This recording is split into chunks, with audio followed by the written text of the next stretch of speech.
The last time I was talking to you, you were in California with me, I saw and now where you moved to Freedom in Florida. Yeah, look, that was only a few months ago, right? That I saw you at my place in LA, and I did not, I had a gorgeous place. I did not want to leave. I had 2 companies in LA. I had my employees. My life was there. But at some point, the rubber meets the road, and the simple truth is, the Democrats, their policies, either well-intentioned or not, I'm past the point of intentions at this point, they are destroying these cities. Crime, house prices, homeless, all the stuff that everybody knows. And the truth is that America has an incredible system where you can pick up and go. Yep. And 1 month ago, I moved here, and I got to tell you, the amount of smiling people, seeing real people. I haven't seen teeth in a long time. Just seeing teeth. I'm literally not kids in kidding. School, right? With the masks on campus. But they don't. It's not just that they don't care. They're throwing it in our faces. We happen to be in Miami Beach right now. It was literally only about 2 blocks away from here that AOC was having her margarita at noon. Yeah. And while she's locking her people down in New York, while at the same time, I have no doubt, has said awful things about DeSantis and everyone else running Florida. And it's like, if you believed any of your nonsense, you would not be coming down here to party. And I know some other parties Rules that she for was thee, at, but not for me. But that's what they're trying to show you, because they are the elites. They've done something really perverse where they've tricked mainstream media, or they've used mainstream media to trick the masses that you guys, that conservatives, that Republicans are really the elite and want to rule over you and all of these things. And it's all a lie.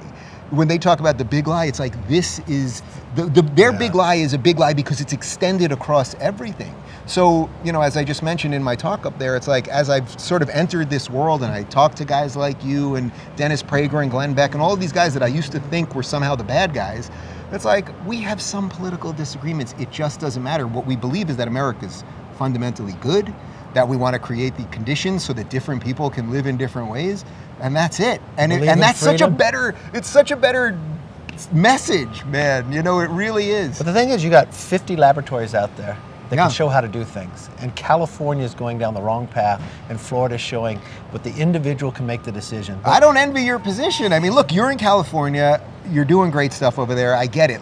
And by the way, we talk about states. It doesn't mean that every single city and every single state is exactly the same. So I was leaving LA, which was Bakersfield's a little different. Bakersfield is definitely a little different. I saw a great concert. I saw Frankie Valli in Bakersfield there you go. A couple of years ago in a field out there. It was awesome. So it doesn't mean that every single city and district is exactly the same. But at some point in a place to me like California, where the governor is so out of control, who still, by the way, as you obviously know, still has emergency powers like Palpatine from Star Wars, while he goes to Cabo a couple weeks ago for vacation with his family for a week, it cost them over $200,000. He's going to French Laundry and the rest of it. I just thought, okay, I'll leave that to McCarthy. I got to get out of here. He wants to raise our taxes higher for health care and for people who I got a guest room. You got 2 dogs. You bring the wife. I got 2 dogs. I got 2 dogs. We're there, buddy. We're coming. We're good. Well, we see where you live now. We're coming down there. But I do want to think one thing, and I don't want to keep you long. Yeah. You have one of the first voices about what big tech has done to silence us on our voices. And your book, Burn This Book, and you got a new one coming out in April. Don't burn this book. Don't burn this book. Burn this book. That's a different thing. But I mean, you got a new one coming out in April. If it doesn't work out well, it'll be Burn This Book. Yeah. But you helped get Rumble going. Yeah.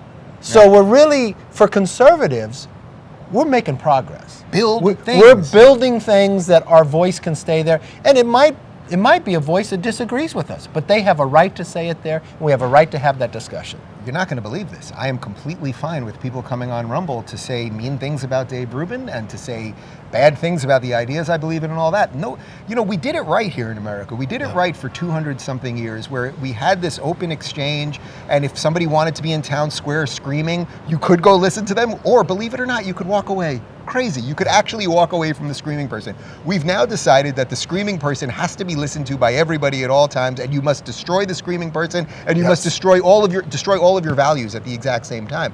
So what we're building with Rumble, it's not rocket science. I mean, freedom of speech. Freedom of speech. Come on, say what you want to say. By the way, if you do illegal stuff, if you try to sell drugs or you make a terrorist threat, you got a bigger problem than us at Rumble. You know what I mean? Like, some guys that are going to, the feds are going to come after you. So I think if we treat things the way most of us actually live our lives, we can build much better products. And by the way, that's very consistent with the way that conservatives, or just, it's not even conservatives, anyone that believes in America, you believe in America, then live those values. build better products. Don't just, look, the lefties and your counterparts in Congress, they're just trying to destroy the whole damn thing. And as I said, they're doing a pretty good job of it. But why not just build something better and not build back better? How about build better products instead of playing the game that we cannot win with those guys? That's my plan, and that's why I'm thrilled you're on Rumble, and now I know Senator Rand Paul's on there, and Jim Jordan's obviously on there, and we're just going to build. We're going to build, and then we'll see what happens. We want more people to come, freedom of speech, and more importantly, in less than 300 days, we want the freedom for this nation, so we're going to make all the changes. Thank you, my friend. Great seeing you. Great to see you.